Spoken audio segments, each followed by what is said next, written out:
Podtacular number 230, this Spartan Life interview for July 9th, 2010.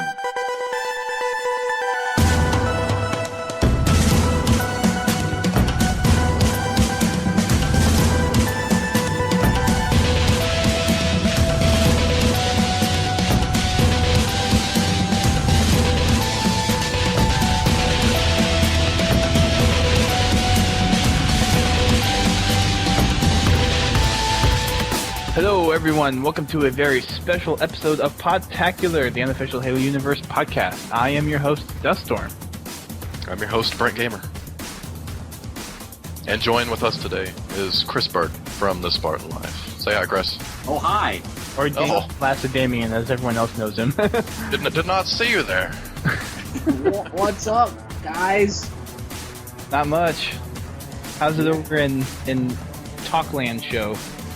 Talk show Talk show land. Talk show land. Yeah. Sorry, I got my words mixed up there. I don't like admitting to existing in the real world, but just for the sake of this podcast, I guess I can say that I'm actually in Brooklyn, New York. But yeah, my real life is inside Halo, of course, Right. Talking it up, chatting it up. Talk is cheap. Life is cheaper. Yeah. Money talks, bullshit walks. But you can't touch my 3-like box. I have no idea where that comes from. I think that comes from Sammy Hagar, Dustin.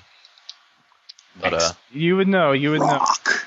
yeah, actually Sammy Hagar was referenced in the Divine Comedy. So That's good, Daddy. Like Dante, huh? yeah, Awesome. Wow. Dante was based on Sammy Hagar. I didn't know that, Sammy went back that far. Yeah, It's pretty incredible when you think about it. it is. You mean you look back? Satan was actually Sammy Davis Jr. And, back then, Sammy's real name was Sammy Hagar the Horrible, I believe. Yeah, Satan Davis Jr. Satan Davis Jr. He changed his first name when he came over into America. Who can make a fire burn? You don't like my singing, huh? I love your say. I was waiting for more. That's why I don't know what to add on to it. So Who can take a human, dip him in a inferno? Abandon all hope, ye who enter. Satan man can. Which of the 7 deadly sins applies to you? It's probably lust and avarice. What, only 2? Yeah. Damn. You're not living life here, Brent. I'm shocked. I think I've dwelled into. That's That was my dwelled is when you're dwelling and you're delving. It's kind of dwell. It's not easy if you try to do both at the same time, but if you can, that's what it's called. It's an LSD experience. It's a bad trip. I knew that. I'm glad your audience is getting such valuable information here. It's important. Oh yeah. I know. This is what the audience has come to expect from the quality production here at Podtacular.com. Awesome. Yeah. Well, I've known about Podtacular for a good long time, and it's an excellent show. And you guys picked up the what's the word I'm looking for? You picked up You picked up the slack, you picked up the mantle, and you ran with it. I'm mixing metaphors really badly there, but you know what I'm trying to say. We ran the gauntlet. You ran the gauntlet with a mantle. And we're walking the walk, talking the talk. Pretty well right now. Yeah, now that Fumo is no longer with the show, which has been how long about? It's been about 2 years. Yeah, see, I can't help but interview people. I'm just going to interview you guys. That's okay, right? Hey, we'll go for it. We're actually trying to get Fumo on with you guys, but he doesn't. He kind of struggles with live here and there. He doesn't. He struggles with life too. Well, that was really the problem, is that he got too involved in real life, and he abandoned his digital life. Oh. What was he thinking is what I want to know, really. Like nowadays, instead of playing video games, he runs marathons. What does he see that we don't see? Yeah, I just, running? Really? Really, Fumo? Really? Running? What, look, maybe he doesn't know that reach will enable you to run, when you, When Reach comes out, he'll be able to run. Maybe that's the problem. He couldn't run fast enough, like sprint. Yeah. Right? What is it called in Reach? It's called sprinting, I think, right? Yes. Yeah. Yeah, so maybe that was the problem. Maybe when Reach comes out, he will be able to finally give up this waste of time that he calls a real life and get back on the show. We need to light a fire under his and get him back on the show. Yeah. I just remember just bringing me back memories from the ending to that show. Which one? The one that guys were actually on. I guess it was 4 years ago that you guys were. Jesus. Yeah, I have so little memory about that. So what happened at the end? He asked you or I don't remember what the question was, but it was along the lines of what should people do if they're gonna do like machinima and stuff like this? Mm-hmm. And you said, make sure you have a real job. Something along those lines. Yes. And here we are 4 years later, and I still don't have a real job. No, I do actually have a real job. Shall I tell you about my real job? Is that something that your audience would find interesting, or do you think they would just I'm shut? Sure they would. They might. I don't shut think our audience have jobs, actually. So they can live vicariously through me. Then that's good. Yes. I want to give them some employment tips. Yeah. I guess the easiest way to describe it is I'm an audio producer. So I create sound design and I write music and I record voices and edit them for various productions, including CD-ROMs, DVDs, the internet, film and TV occasionally, radio. Most of the time it's for educational purposes. So some of my clients are like Scholastic and people like that. So I'm recording a whole lot of people talking and then editing it. Huh. So you'd think I'd be really sick of hearing people talk at this point. Yeah. But it pays the bills. And sound design, which is more interesting, and then music, which is very interesting, but it's kind of hard to make music pay because it's so subjective and they always want changes and but it's fun. I really like it. So do you get asked to do a certain kind of music for something, or how? Yeah, I mean, I guess once you get like a reel going, you kind of people know you're real, and then they hire you if they think it fits what they're doing. So at the moment I'm working with another musician composer who I hired on to help me with the music for a new Wii game for Scholastic. Oh wow! Making a Wii game, so we're writing kind of like haunted house music type stuff. You're the big boys. Right, right. Yeah, it's all pretty much the same. When you write music, it's just music, and unless you're writing like if you're talking like old school internet or CD-ROMs where it was MIDI files, then you call the Fat Man. Do you guys know about the Fat Man? Fat with money, I'm guessing. No, he's just like the Fat Man. His company was called Team Fat, and he was a composer for video games in the early days of CD-ROM. So he did a lot of MIDI scores, which are it's really cool because there's only so much you can do with MIDI on a CD-ROM, Right. But he managed to make it interesting. Huh. So he's one of cool. my inspirations, I guess you could say.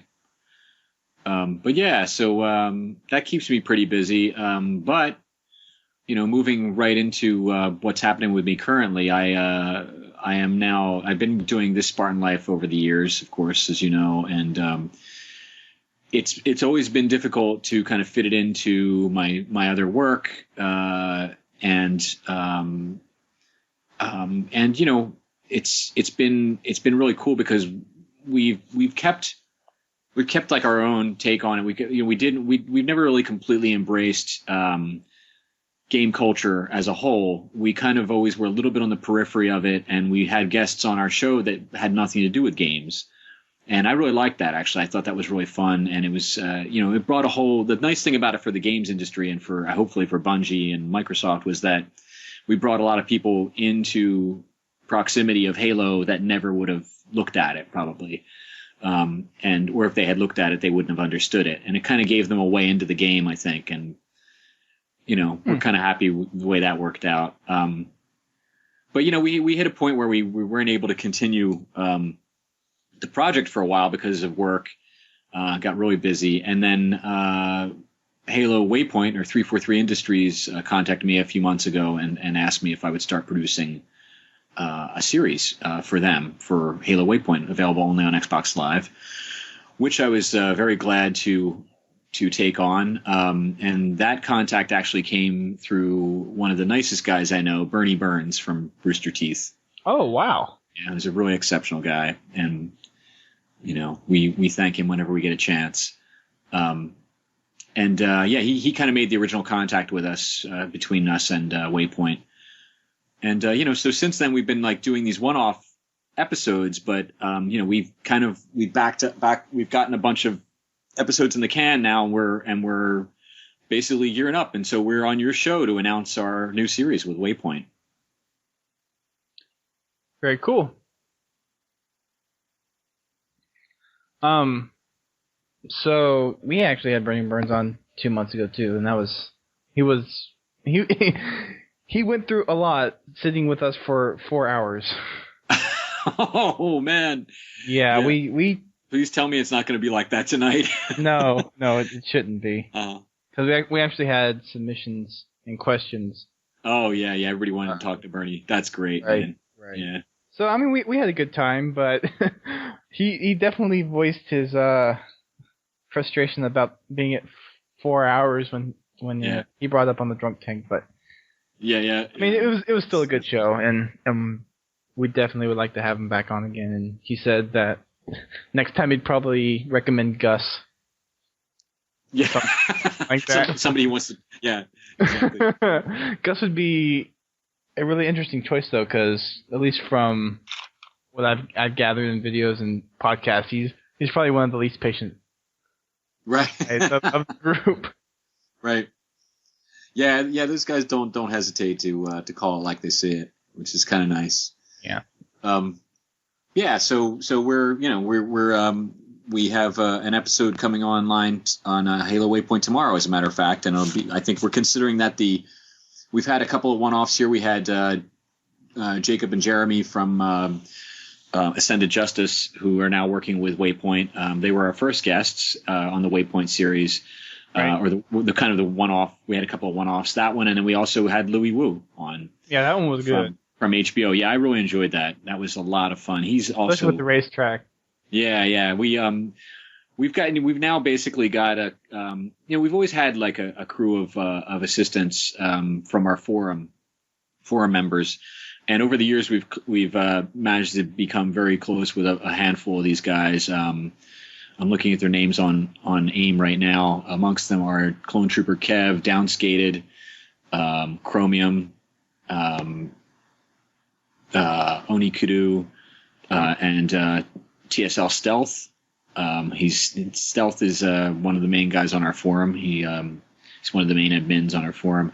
So Downskated has taken it upon himself to find the best maps for us to use in these interviews, and he did really well in the Louis Wu interview, I think, with the racetrack, and then the what he called Crypt of Damian, which was I guess the Crypt of Doom map. I don't recall the map authors' names right now, but if you actually, Crypt of Doom was Many Popes. I remember that.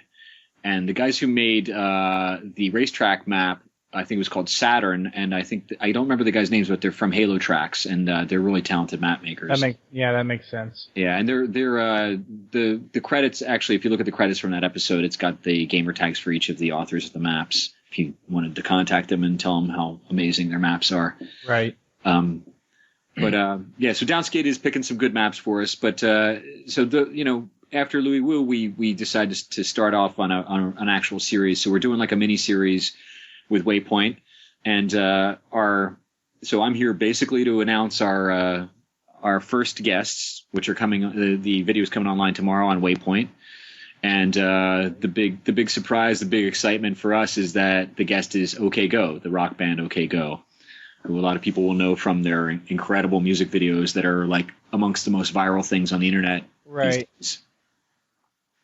So have you guys seen the This Too Shall Pass Rube Goldberg Machine video that they did? I have. Yeah, it's pretty awesome. That was nuts. And I watched they had a commentary video with it. Mm-hmm. I watched that one too.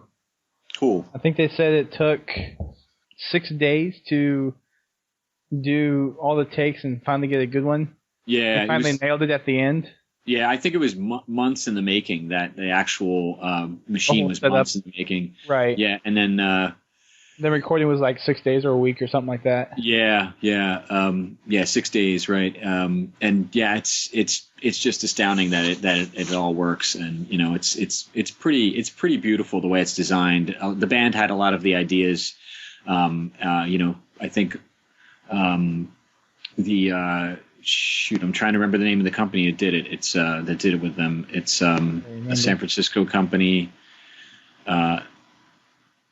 I'm sorry, LA company. Yeah. Anyway, but they, it's just an amazing piece. The way it works. It was kind of like they really outdid themselves. The videos before that were pretty impressive. The treadmill video. The treadmill one is the famous one. Yeah. Marching band, all that stuff, and this one, there's a brand new one actually up there now. It went up a week and a half ago, I think. It's a time lapse video.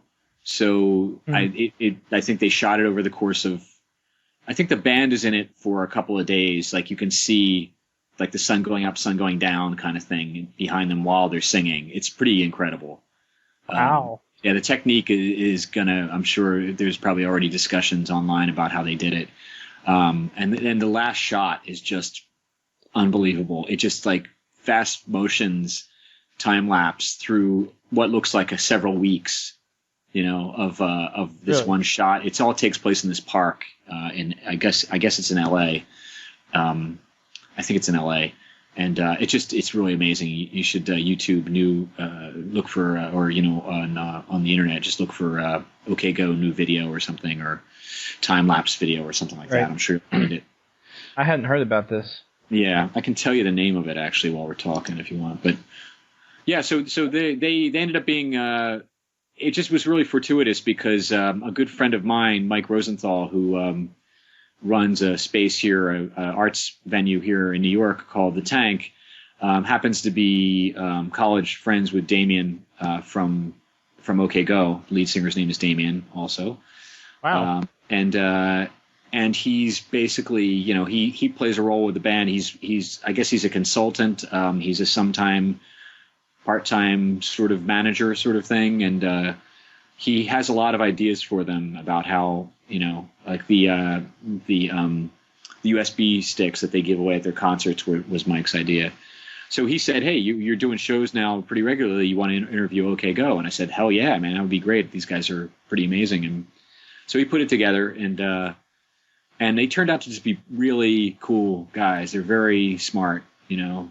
They're not like your average. I guess rock bands nowadays are pretty well educated. I don't know, but these guys they're very engaged in life and in the internet, especially. Yeah. So, in internet policy for the government, net neutrality, that kind of stuff.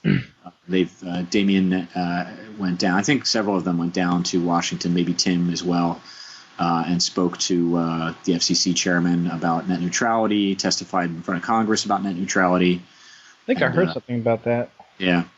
So they're fighting. Weren't they also on the Colbert Report like a month ago? Yeah. And Colbert Report did a nice little. They made their own Rube Goldberg machine. They kind of beat us to it. We had done ours before them, but our episode didn't get online until after. But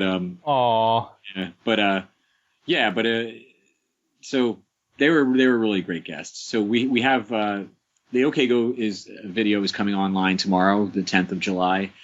And then coming up after that, we've got a handful of other really interesting artists and writers and musicians, and a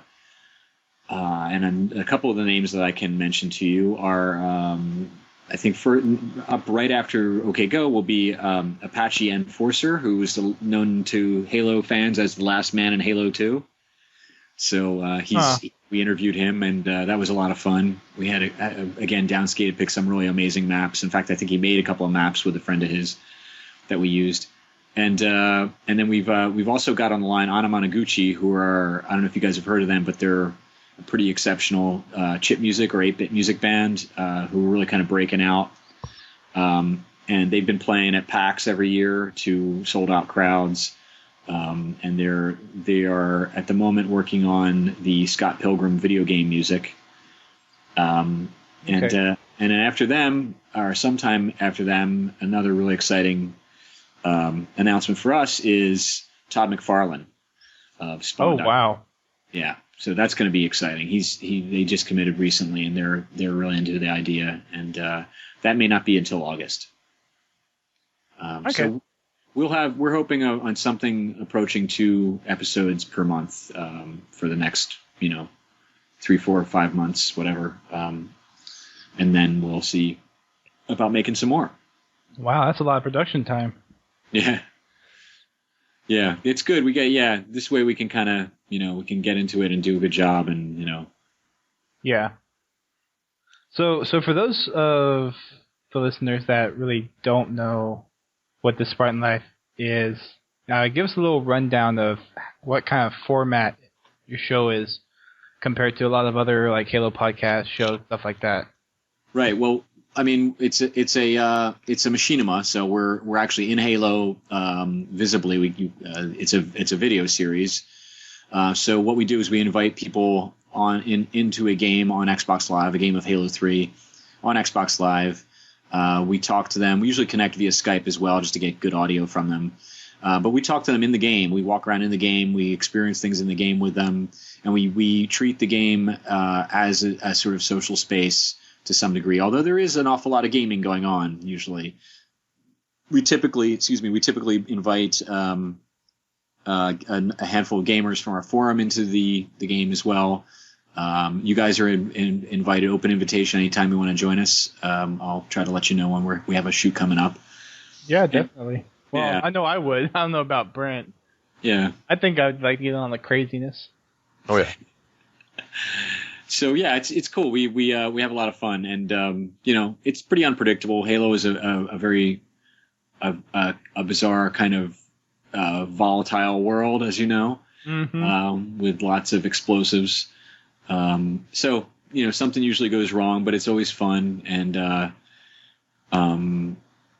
so then we just basically we take that and we edit it down into a video, and we have a number of them on our site, thisSpartanLife.com. That's our series that we've had up since I guess 2005, and now we're doing a new series for Halo Waypoint, which is available only on Xbox Live.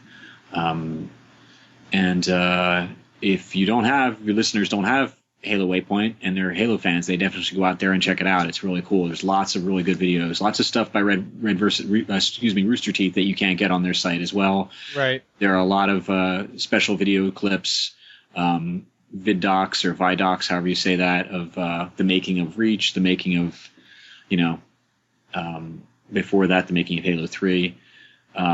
So they put a lot of that stuff online, and they kind of they really use that as the Halo all Halo channel on Xbox Live to keep in touch with their gamer base, their user base, their fans. Yeah. Cool. So you've done 6 episodes, and now you're doing your miniseries for Halo Waypoint. Right. Yeah, the formats are different. Yeah, go ahead. Sorry. Right. No, go ahead. Well, the format's a little bit different now. The series on our site are up until episode 6, they were half-hour shows approximately. Sometimes they were 27 minutes, sometimes they were 38 minutes, whatever. But centering around about a half an hour of, and we separated them into what we call modules, which were typically 5 or 6 different segments of the show, which we would do one at a time and put on. That way, we didn't have to wait until the entire show was done to put it online. We could put it online in pieces. Right. And kind of, string people along like a little breadcrumb trail, Yeah. And but we at episode 6 we decided to do shorter form episodes that would just be one guest, a little wraparound, and some other action happening in Halo with the characters that. That's the other thing is that the cast of this Spartan Life are actually characters in the show. It's not just me, the host, and Fiber Optic, the bodyguard or tech consultant. Mm-hmm. But we're also basically characters in the show. We have scripted bits for everybody, and we have the Solid Gold Elite dancers who come in and dance. Yeah, I'm going to ask about that later. And we've got Octobit spinning chip music. So there, nowadays I think that the episodes for Halo Waypoint have averaged around 6 minutes probably. So we're doing shorter episodes for them that are a bit more digestible online and easier to download. Right. So this is more of a fanboy question, I guess. For season 5, I think it was episode 5. Mm-hmm. The long delay on that. The incredibly long delay on that. Yeah. How long was it there for? I want to say. I tried to forget. Yeah, it wasn't. Well, no, I don't think it was a year, but it was a year after episode 6, I think, or after episode 5. We put episode 6 online a little bit less than a year later. It was actually done well before that, but we never finished episode 5. Actually, technically, we never finished episode 5. Yeah, I thought you released episode 6 first, and then like a year later you released episode 5. No, like episode 5 was in the works, and it was all but one module were uploaded. Right. And we had episode 6 done. We actually made episode 6 for an event in Melbourne, Australia, when we went down to the festival down there with ACME, which is the Australian Centre for the Moving Image.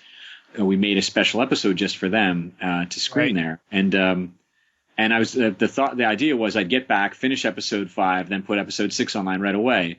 Well, episode 5, the last segment of episode 5 was really, really difficult, and we never finished it. We never were able to finish it. I basically just set my sights too high and tried to do something that was really, really hard.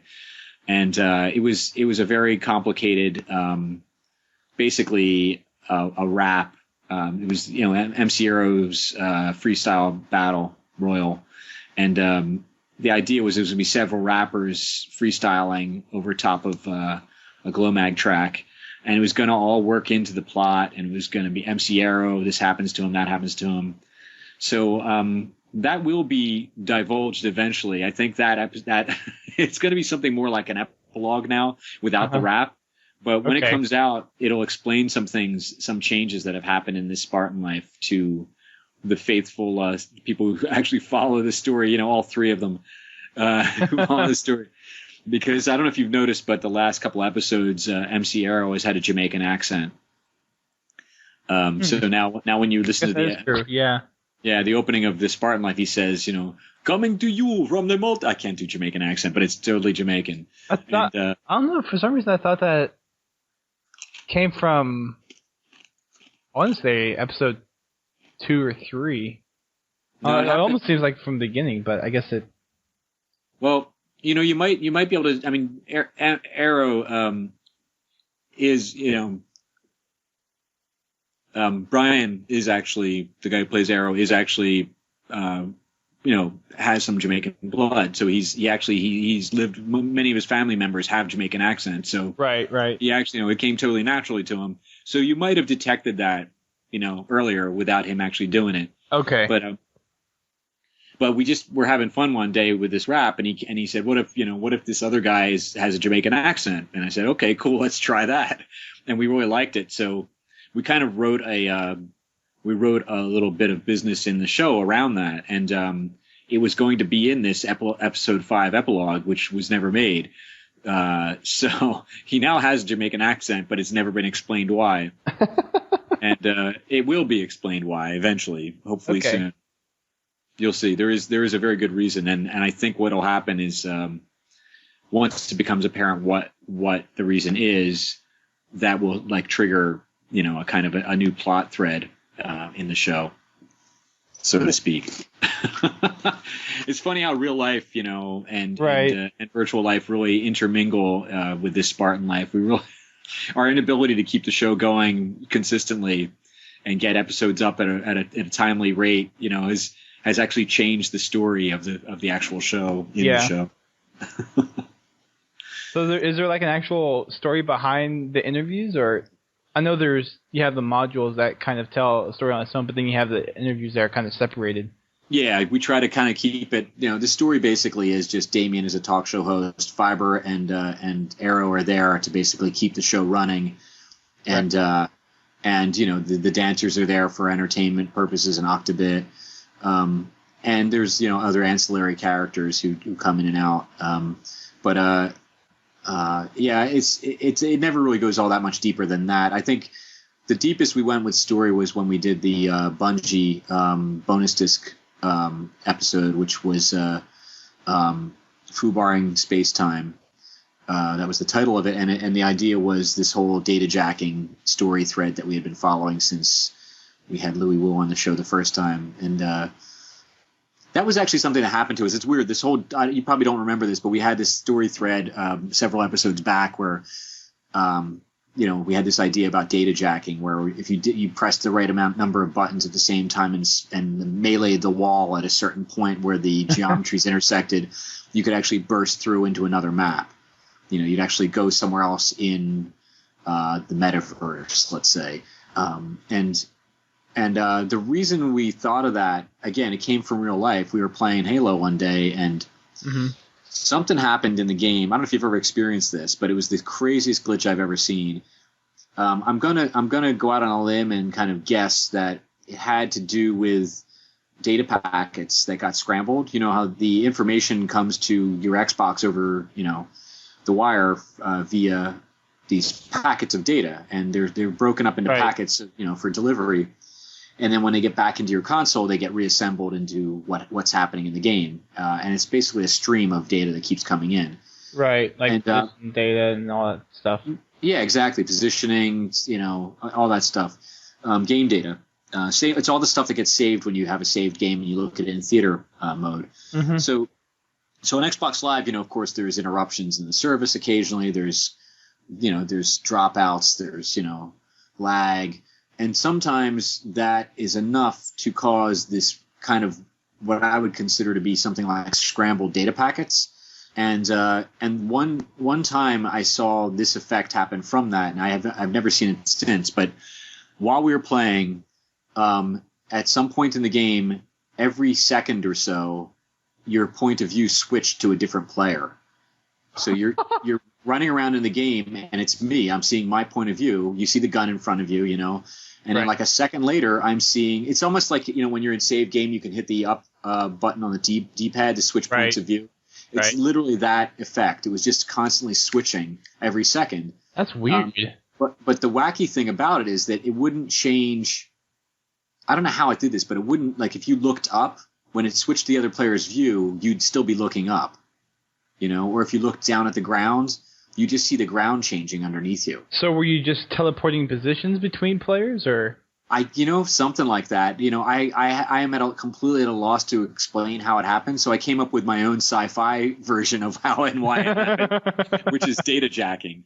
And so the idea was that we experienced that, and then we backward, in the story of the show, the fiction, we backwards engineer that effect to figure out how it happened and to control it.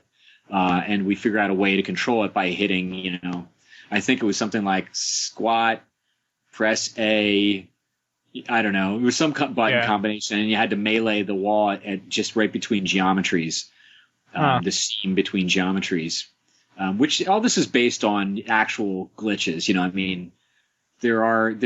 Super jumping and all that stuff was based on, the separations between geometries in the maps. And so there was a basis in truth, but we kind of took it off to a whole sci-fi thing where we're jumping around the metaverse by doing this. And there's a crisis at a certain point. Mr. Poopy Doodoo, who has recently been transformed into an all-seeing god in the eye of hate. I was going to ask about that.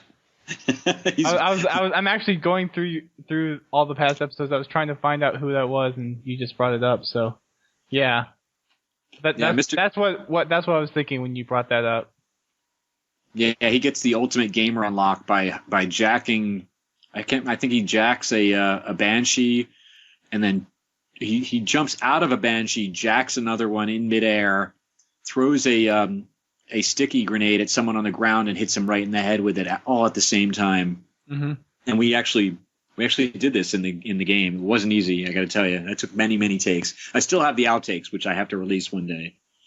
But so he gets the Ultimate Gamer unlock and becomes the face. Omnipotent, yeah, which is actually Chris Carney from Bungie. We found out, who I met when we were at Bungie, and I had to get his okay for this whole story thread. And he was like, "Yeah, sure, whatever. It sounds cool. Go ahead." Wow. So it was actually a Bungie guy. Yeah, it's Chris Carney. He's one of the artists at Bungie. One of the I think environment artist at Bungie, or at least he was then. He may now be like running the entire show for all I know. But he's an awesome guy and with a great sense of humor. So yeah, so I guess the idea of the episode that we did at Bungie was that Mr. Poopy Doodoo, who's now this all-seeing face in the Halo, finds out that the cast and crew of this Spartan Life have been foobarring the space-time continuum by data jacking all over the place, and we're like causing rifts in the space-time continuum, and everything's getting messed up, and Damian gets frozen in time, and we end up in Halo 3. Basically, we find a rift into what we call the New World, which is Halo 3. And then you found your new stage. Then we found our new stage. That's right. Yeah. So yeah, it's funny. Like there are only a handful of people who know the ins and outs of that storyline because it's so incredibly intricate.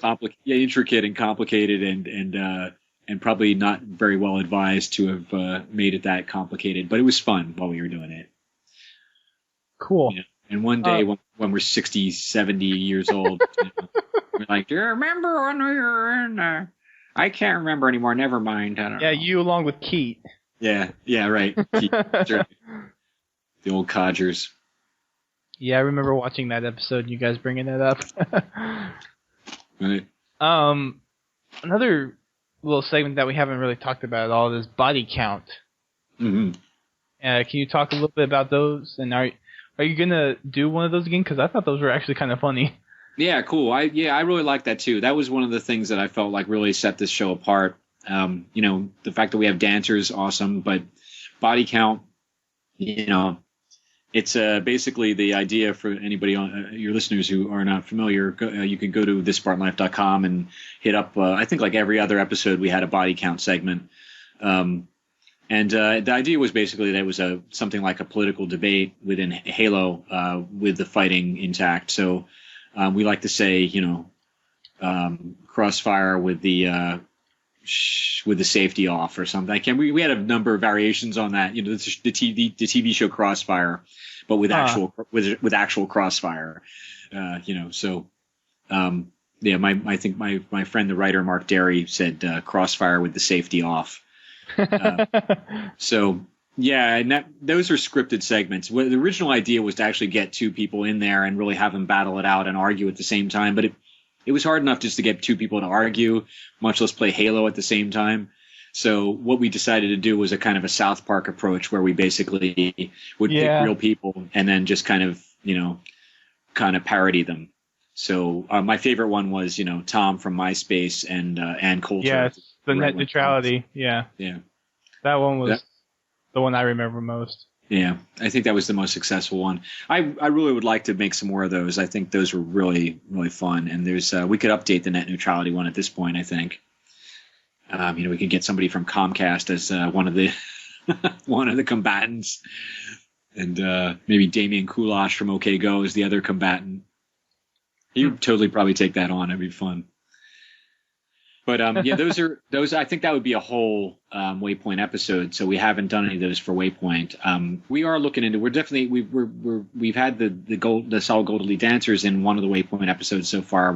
I think there's one coming up with them in it as well, and so we're gonna continue that. And I think what we'll do is we'll make body count episodes for our main site. So our plan is to get back to production on the site as well. Besides the Waypoint episodes, we're just trying to get up to speed with the Waypoint stuff first. Cool. Are there any other kind of like show ideas that you've been bouncing around that might make an appearance? Well, we have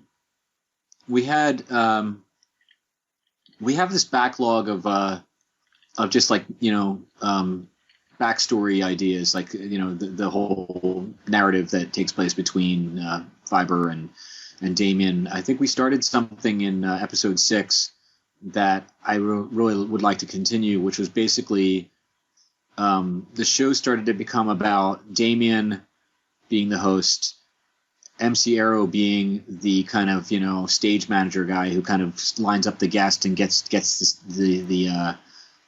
things ready, and Fiber being basically the guy who it's security guard, the security guy who has to go and like clear the stage of itinerant grunts and brutes and whatever is lurking there, gamers. So with Halo 3, now that we can shoot in campaign mode, well, it's been some time since Halo 3's right existed, but of course now we can shoot in campaign mode. We've done some segments in campaign mode. We've actually done a number of live segments in campaign mode, which was really fun. So that's something we want to get back to, returning to that story thread where Fiber is the he's the unwilling security guy who has to go and clear the interview zone so that it's safe for Damian and Arrow to waltz in unscathed and do the easy work. Right. I mean, it's kind of hard to do that too. I guess you're doing it campaign. If you do it campaign, the multiplayer. Yeah, it's so much fun. I got to tell you. Yeah, the restrictions, obviously, it's 4 players only. Right. And you have to look a certain way. But what we're doing is basically, we have this explanation that we're going to campaign, so we have to actually switch armor to the more sturdier armor that's going to actually protect us from the brutes, and so we. Yeah. So the idea is that Fiber Optic puts on this green armor, goes out to clear the interview zone, but when he gets there, they all think he's Master Chief because he's got Master Chief's armor on. Yeah. So they all want to kill him because he's Master Chief, So they start chasing him down, and so that hasn't been happening in the Waypoint episodes yet. But right. I do want to cut away to that at some point because I just think that was a really fun story thread that we're looking at. Really, really making Fiber the hapless security guy, which is kind of fun. Brent, do you have anything to say? You're kind of quiet over there. Oh no, I'm just listening to you guys. Interview it up. Doing a good job, Dustin. Do it up. Keep it up. I have probably I probably have a dozen more questions. I probably won't get to them all, but one thing that is really, I think, unique to your show is you let other guests in there and actually fighting in the background. So how does that exactly work? Well, yeah, that's been something that's changed over the years. I remember the first time that happened, John Keith, who was my actually co-creator of the show in a lot of ways, he was there when I came up with the idea for the show, and he helped me really design he helped me write the first script, basically, the first 2 scripts. And he also helped me come up with the ideas. In fact, he shot in the Halo 2 version of the Spartan Life, the fly-in. He shot that himself before I even knew what was going on. He was already shooting the opening to the show, and he helped me kind of come up with the ideas. But I remember one day we were scouting locations for the first episode, and we were just in Halo 2 running around in headlong. Like, what we could do the stage up here? What if we do this? And what are we going to use for, we want a DJ booth? Is there anything around here? And while we're talking about all this stuff, we left the party open and people start jumping in, and as they're jumping in, we're trying to do this and they're killing us, and we're talking, wait, no, we're working on something here, guys. Just don't kill us. Come on, chill out. And they were like, shut up, throwing grenades at us, whatever. They were just being rude gamers, as it's the way it is sometimes when you jump into a game. It's just, you're having fun. So but it gave us this idea, wow, what if this happened in every show? It'd be kind of fun. So we started just leaving the party open and letting people jump in. And we found out really quickly that it was impossible to actually shoot a show that way. Yeah. Because we would be dead every 10 seconds, we wouldn't be playing the game. We'd be talking and, nodding our heads like we're talking and looking at each other and walking around, and people would be scoping us out with the sniper and taking us out every 10 seconds. So what happened was we letting that happen, and it became impossible to shoot the show because we were just dying every 10 seconds. So little by little, we started, as the forum started filling up with members, we started talking to them about it and saying, and people were like, "Can I be in? Can I be in? Can I be in?" So we would just start letting people in, but we would give them a primer. We'd say, "Okay, you can do this, you can't do that." Right. We want it to be unpredictable. We want it to be crazy and explosive, but we don't want to die every 10 seconds. So try to keep the grenades out of the area where we're talking to the guest. And they, for the most part, they behave themselves. Occasionally, we would get a stray grenade in the middle of a shot, and we usually kept it in because it was funny. And I think what happened was they would see that it got left into the edit when it went online, and so the next time we would shoot, somebody else would throw a grenade. It's like, hey, I want my grenade to be in the show. So it became kind of hard again, but I think we ended up with a really good system where for a while Fiber was the extras. The guy who's running the show with the extras, we call them extras or online assistants, keeping them out of the area where we're doing the interview, making sure they get that their instructions get relayed to them, and then later Keelbug did a little of that, and I think a couple of times Clone Trooper, Downskated, Chromium, some of the other guys have done it on occasion as well. So recently, Downskated has been helping us out a lot with that, just kind of keeping people, sane. Like, we want them to have fun and we want them to blow stuff up and go crazy, but we don't want to, we don't want the guest to keep dying because it's hard for the guest to find me again after he or she dies. Right. Each time. So we've evolved a set of rules basically over the years that work pretty well. So what have you kind of learned most going through all of this? It's basically like a TV show is what it is. So what have you learned most about doing this kind of thing in Halo? And you're pretty much the only kind of machinima that's like this. So you're kind of out there. Yeah, we for a while there was Trash Talk by the Ill Clan, which was not done in an off-the-shelf game, but it was real, full on machinima, and that was pretty cool. I don't know if you ever saw that. If you look at, I think it's just illclan.com, ILLCLAN.com. You can watch some of the old episodes of Trash Talk. It was a lot of fun. So they started a little bit later than us, but it's funny because when I came up with the idea, I asked them what they thought of it, and they said, "Well, first thing I got to say is, full disclosure here, just want you to know we have an idea for a talk show, a machinima talk show in the works, and just want you to know that we're not copying you. We've had this idea for a little while, and Right. I know these guys really well. They're actually good friends. So I was like, oh wow, that's pretty amazing, cool. So they soon after we started our show, they started theirs. But I think what we learned really is that Halo is a dangerous place. That's probably mostly what we learned. But no, I think we learned that for me, like the thing that's been important throughout all this is to just kind of stay true to my original vision, which was to create something really a really unusual amalgamation of media. A talk show that's live inside a game online, and also to not entirely make it all about gaming. Make it about everything. Make it about life, because then it makes it all the more weird that we're talking about these things in a game, and it makes it all the more special that it is a game, and it makes it more apparent, I think, to the audience that the important thing here is that we're doing an old kind of show in a new kind of medium.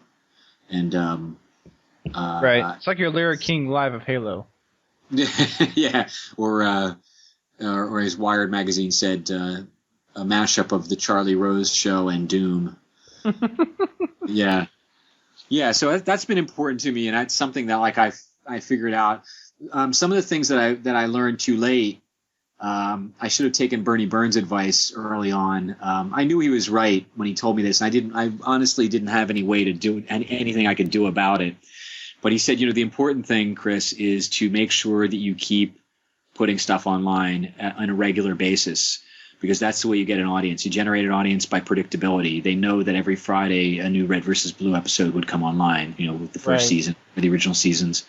And they would be there Friday night, or whatever, waiting for it, or Thursday night at midnight, I guess. Crashing the servers.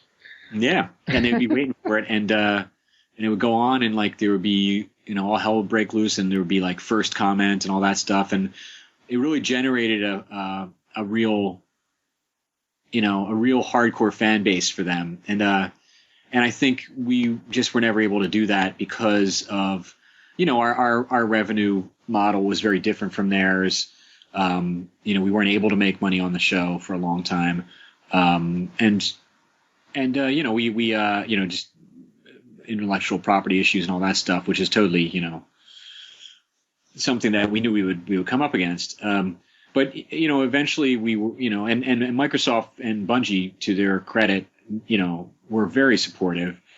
They said, we love your show. Keep doing what you're doing. Marty O'Donnell was like our first contact with those guys. He was like, love what you're doing. Keep it up. It's awesome. When can I be on the show? Yeah.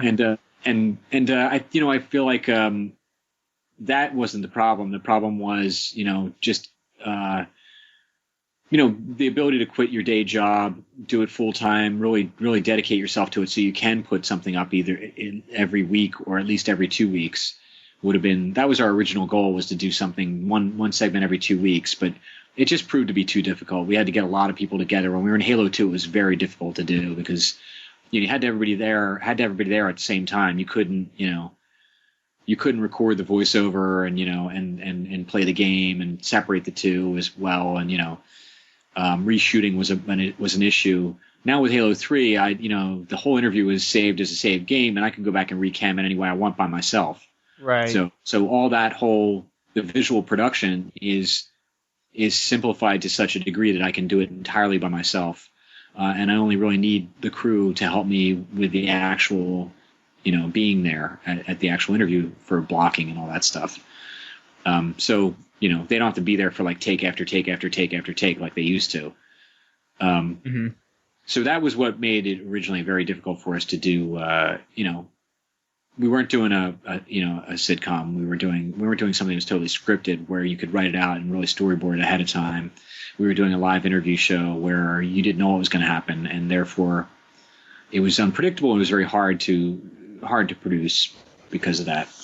So, I think if we had been able to get stuff online really regularly, I mean, we had an amazing response early on. We had massive amounts. I mean, we had, I don't know, the first maybe year we had more than 1 million downloads of our videos. Wow. We were on in the first week of our show launch. We were discussed on Attack of the Show on G4 TV, which promptly brought our server down. We were not able to serve movies anymore. I got hit up with a $2,000 bill from the ISP the next day. So one night I owed them $2,000 in fees from downloads. So I just didn't expect it to happen. I just didn't expect it to go that viral. We got, as they used to say, we got slash dotted. Yeah. But in this case, it was G4 TV, and then like several months after that, we got Boing Boinged, which again that caused this massive hit. A handful of people at Boing Boing, thought that it was a cool show, and they wanted to write about it, and it just, it just caused Luckily by that time, Louis Wu from HBO had offered to host all of our videos for free. Yeah, so that saved our show, absolutely. So we owe a lot to Louis Wu for that. So we had a really good first couple of years. I think that if we had been able to keep up with the demand for episodes, we would have continued to have record-breaking years every year.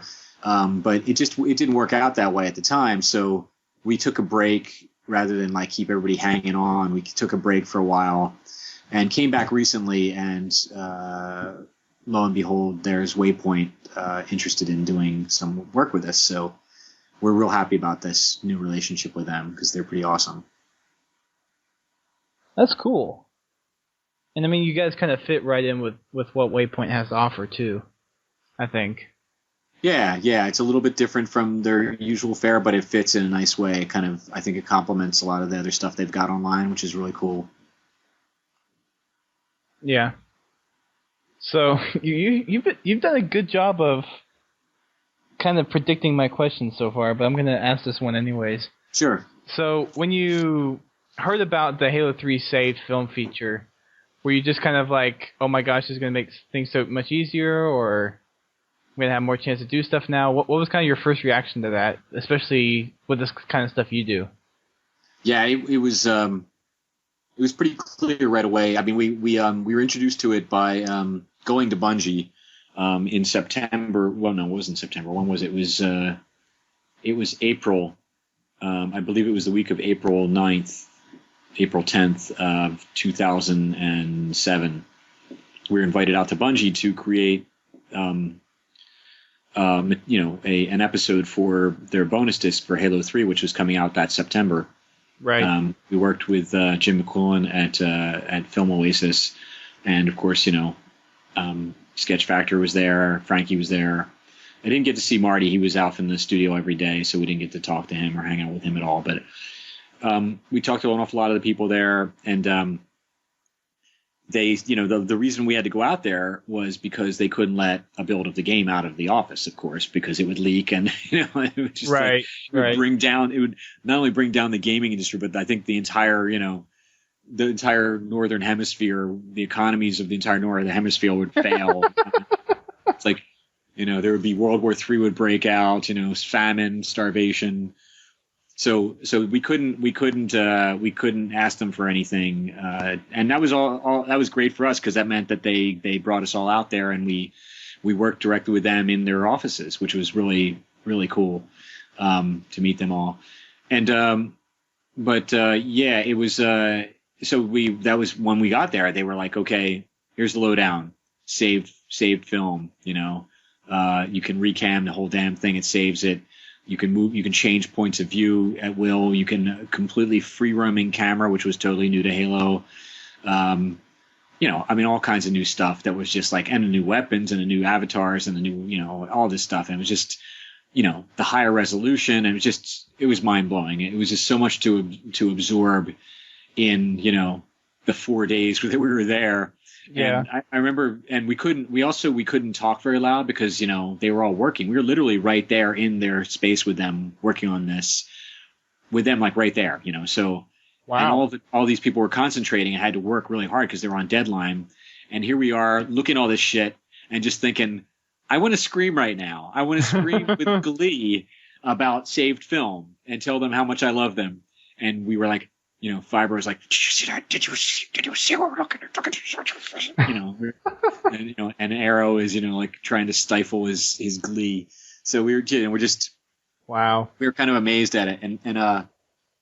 But yeah, that I immediately saw the potential. And, we interviewed Frankie for that episode actually. And the first thing I said was, gee, thanks for this this Christmas present, early Christmas present to machinima makers all over the world. And he said, well, yeah, it's nice that it's going to help the machinima guys, but honestly, we're doing this for the gamers because, they now can, when they used to say, hey, remember that part of the map where I did this and I missed you by a second, but then my brute shot bounced off the wall of the canyon and came back and hit you in the head perfectly, right. and it's a headshot. And the guy's, yeah, right, yeah, I really remember that. That didn't happen. Well, now you've got the saved game to prove right. it. So that was the real reason they made saved game and film and theater mode. It makes montages so much easier too. It makes what? Montages. Yeah, absolutely. So but they knew clearly when they were doing it that this would obviously open up enormous new possibilities for machinima. To me, that's really, Halo was not the first game with saved film or saved game features. Obviously, it's not the first game with a free roaming camera, but it is the first game of that generation with that kind of quality of graphics, and all of the other attributes that it has that made it really so perfect for machinima. the extensive user base, the massive number of maps, the huge spaces in the game that you can use as sets, all those things that made it so good for Machinima. It's the first of those games to have those features really, and that really just kind of set it up as really the off-the-shelf platform for Machinima filmmaking. And not only that, but I have gone so far, and many times I do a lot of traveling around and speaking to audiences about Machinima and the arts at a number of art festivals, film festivals. I was at the Sydney Film Festival in Sydney, Australia. And this past year we were in Amsterdam at the Picnic Festival. We did a live interview there on stage in campaign mode, actually. There's a video of that online, as a matter of fact. I may release it one day, or may release the information, the link one day. But I would tell people, I would say to these audiences, the thing that really excites me the most, and the thing that I want people to pay attention to, is that this is, no other media in the history of media has had the ability to freeze the action, move the camera somewhere else, or not even freeze the action, to run the same scene over and over and over, and it will play out exactly the same way, except you can move the camera wherever you want. It's as if you had, the keys to the backlot, the biggest backlot in Hollywood, and and a dedicated film crew that would never leave and never got hungry, and you could basically, besides that, you could alter time and space. You could basically, totally change the relationship of time to space, because that's what you're doing in theater mode. You're changing the relationship of time to space, which is, I think it's groundbreaking in media in general. And I've been kind of sounding that clarion call for a couple of years now, and people think I'm insane probably, but I don't give a damn. I think it's really exciting. Cool. Let's see. I'll limit myself to 2 more questions since we've hit the hour mark. Cool. What's been your most memorable or favorite interview that you've done with the Spartan Life? Wow. I guess I'd have to. Well, damn, that's really hard. Sorry for the thought-provoking one there. Yeah, no, it is really thought-provoking. I do have favorites. It's funny because all of them were really different, and I think that's what we were striving for, was really a variety of people that came into this game, this really incredible game, with us and talked to us about things often that had nothing to do with the game, or gaming in general. But sometimes it did, and in those interviews we had Marty O'Donnell, and that was groundbreaking for us. It was the beginning of a friendship, and I just really, he's just an incredible guy, and such a great sense of humor. So generous with his time at that. He didn't know us, and he just jumped on this and said, "This is going to be fun. I'm going to do this." And he gave us, he gave me 2 full interviews, on 2 different days, because we would just get back together and we would talk, and he'd be like, we talk about that. You want to talk about that? Okay, cool, let's do it. So since then, he's become a much busier man, and I rarely talk to him these days, but we're very grateful for the time he gave us and that. So that would definitely be up there. Bob Stein for being the first interview we did, and for, being the still one of my favorite interviews of all of the ones we did. It's the one where we basically hit upon all of the things that would become staples in the Spartan Life. The whole, the joke about the guest and the host being shot dead in the middle of an interview, but coming back to life and continuing the interview anyway. Having to deal with other gamers in a very volatile kind of dangerous space while you're trying to talk to somebody about the book of the future. It's like, what? So that was loads of fun. We learned a lot from that one. More recently, Katie Salen. I think that was just that was a really, really cool interview for me. It was the first one we did in Halo 3. Well, not true. We interviewed Frankie for the Bungie disc in Halo 3. But it was the first interview after Frankie that we did in Halo 3. And where we really started to take advantage of these really dynamic maps built in Forge, Mm-hmm. And then more recently, OK Go, which was just, they talked about everything I wanted to hear about. I mean, there were so many things that we have in that interview from outtakes that we just couldn't fit into the interview. Oh, I'm sure. I mean, we talked at length about net neutrality and gamers and how important it is for gamers to have a free internet, not tied to, not make the internet into something that, that some big corporation thinks it should be. It should be what we think it should be, and it should stay free that way. So, that was a great interview. They were really cool. They gave us loads of time.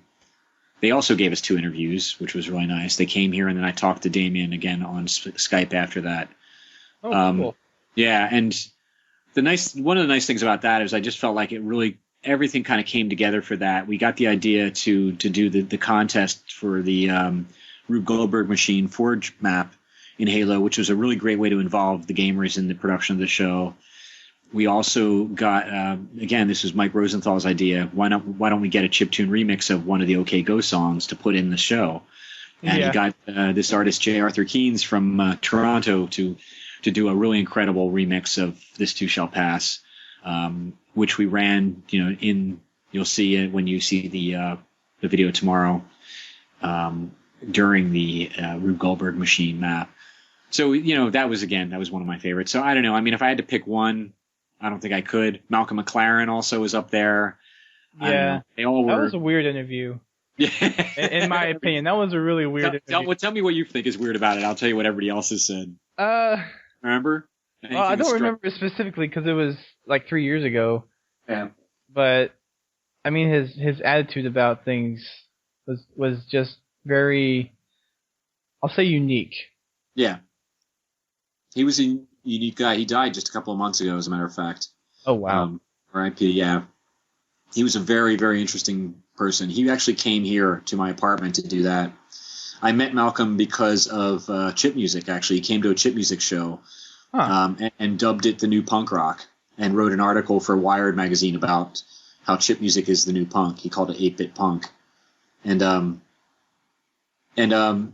I thought he was fascinating. There are plenty of things that people have said over the years about Malcolm and, him manipulating people and this and that and all that stuff. And, whatever is the truth, what I got from him was that he's a fascinating guy. He had an incredible grasp of the history of art and music and culture in general, and applied that to every project that he ever did. The guy who, basically co-founded the Sex Pistols with Johnny Rotten and Sid Vicious, and it was pretty. I think he's had a really interesting life, and when he died, I'm sure he thought back on all that and was pretty happy about it. But yeah, that was a pretty weird one. I think the thing that people thought was really strange about it was how I faded his voice out often, and I just kind of wanted to get this feeling in the interview of. It was just this long conversation, and it didn't really matter if you didn't hear every single bit of it. Like, we'd be walking away and his voice would be fading out because the camera was staying stationary and we were walking away. And people complained about it. Like, they thought it was an accident. Like, I don't know. It was intentional.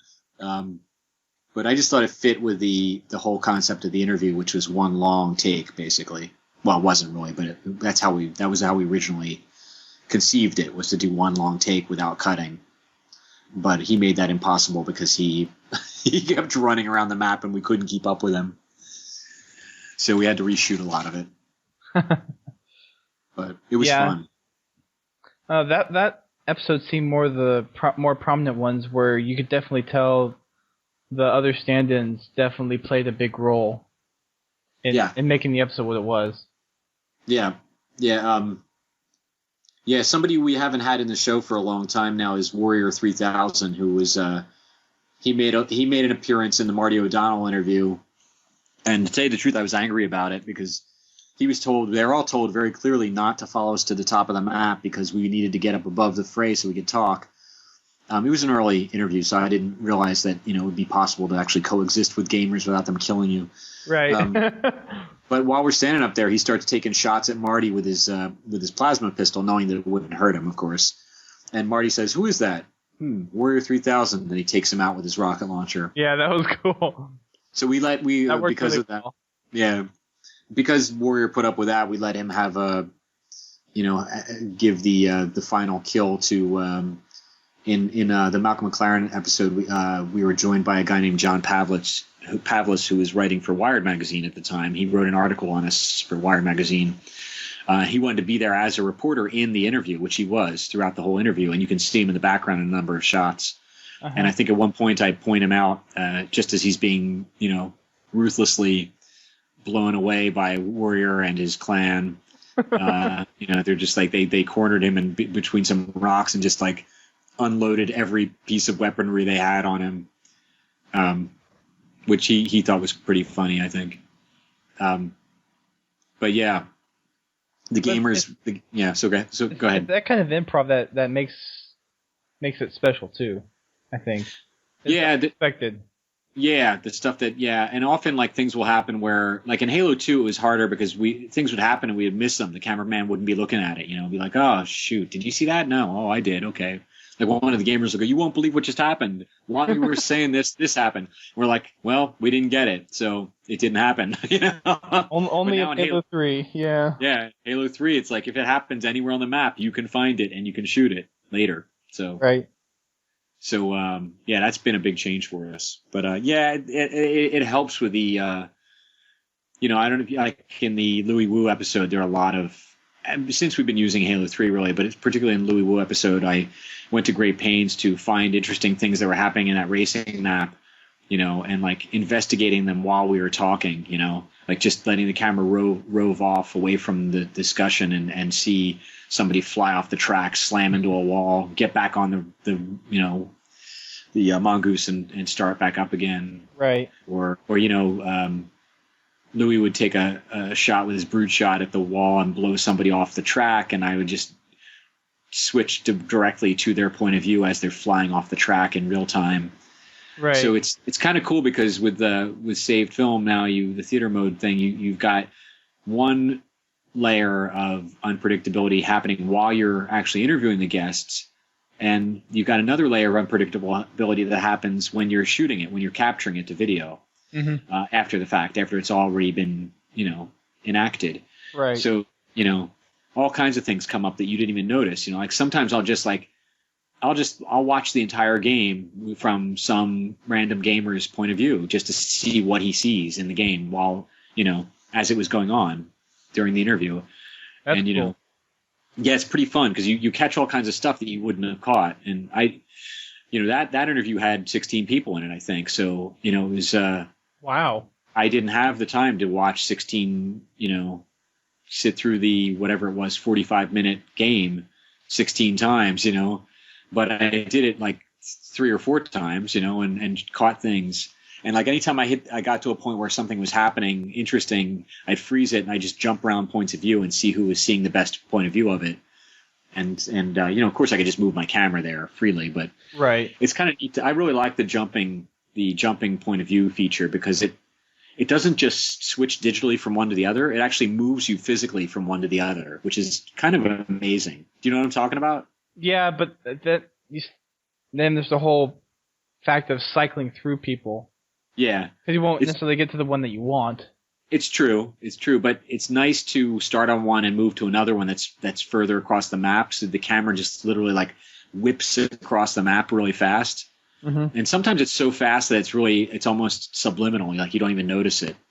And I've had to point this out to people who don't know anything about games, like this is another feature of media that doesn't exist in any other media. The ability to jump from point of view to point of view, right. And have it, not only do that at a push of a button, but to do it, treating it as real space, moving from one person to another person in the space, actually moving. And it's something that you see Hollywood directors imitating in feature films nowadays. I noticed, like in chase movies and things like that, you often get, somebody driving by in a car and suddenly the point of view just goes whoop out the window and it lands on this guy on the street watching the car go by, like a reaction shot. And a lot of that CGI too. Yeah, it's totally CGI. But it's interesting that there I think that comes from game culture. I think that right. they're internalizing a lot of things, a lot of the innovations in game culture, and they're making it part of Hollywood now. Right. They have been for a while, of course, and Lord of the Rings is a good example. There are a number of examples. But, that's pretty cool that that's happening. It is really cool. They can't do it as easy as we can, though. Yeah, you have it all digitized. Yep. Okay, my last question. How did... This is kind of combined two into one. How did you get the idea for Octobit to do the 8-bit music and all the Solid Gold Elite Dancers? Because I think those are two staples of your series, is those two things right there. Well, John Keith and I had a number of conversations. This Spartan Life was really born out of, I have a company called Bong and Dern Incorporated, which is a sound design company. John was one of my employees at the time. He was my only employee at the time, as a matter of fact. And work was kind of like tapering off a little bit for a couple of weeks. We're hanging around. I just got an Xbox for my kids to play when they came to visit me at the studio. And John and I were talking about it, and I got an Xbox Live, and I was saying, you got to check this out, man. It's just really, gaming is like this whole thing, this whole universe that you and I are too old to appreciate completely, but when you get into it, you're going to find out what I'm talking about. And John's a bit younger than me, so he jumped right on it. And we started kind of getting these ideas like, wow, we should do something. And I'd seen Red versus Blue. I knew some of the guys from the old clan. I'd worked with them on projects, making music for them. And I knew that I wanted to do something in Machinima because I thought it was really exciting and weird. I had seen My Trip to Liberty City by, I can't remember the guy's name now, but it was a Grand Theft Auto Machinima, an early one. I think it was a one-off. I don't think he did anything after that. It's also a favorite of Bernie Burns. We talked about that a lot when I first met him. All those things had an impact on me, but I just didn't have time to take advantage of it. And I thought, let's make an art piece, like this weird video art piece that happens in a game. And then when we got Xbox Live, I was like, okay, we're going to make it social. We're going to make it about people's relationships in games. We're going to go online and we're going to do some really crazy stuff that has nothing to do with gaming, and we're going to watch the gamers react to it and see what they say. So we started throwing these ideas back and forth. And I thought our audience was going to be this totally small, rarefied, New York City art crowd, like video art crowd or something. It'd be like, yes, this is very interesting. Puff on the pipe, tug on the beard. Right. So John was like, yeah, this is pretty cool. It's like, like you can talk to these people with the headsets, and we started coming up with this idea that it was a social space, and we wanted to do something that treated it like, like a town square or something like that. So I don't remember how it happened, but I came up with the idea of a talk show. And I thought, what if we, you can talk, so let's have a talk show. Let's meet people in the game and talk to them and just interview them. And at the time we thought, okay, we're going to find somebody who we know who's kind of professional and can be the host. And I didn't even think it was going to be me at the time. And I don't remember, I don't remember who came up with the idea of Octobit, but I know that John Keith came up with his name. I think John might have suggested, if it's a talk show, that you have to have a musical host. You have to have like the Paul Schaefer, right. Was the guy's name in Johnny Carson? You got me. God, I can't believe I've forgotten. Oh man. So yeah, no. Yeah, but the band leader. But yeah, we had to have a band leader basically. Max Weinberg for Conan. That whole, or I guess it's Conan. Right. Yeah, anyway.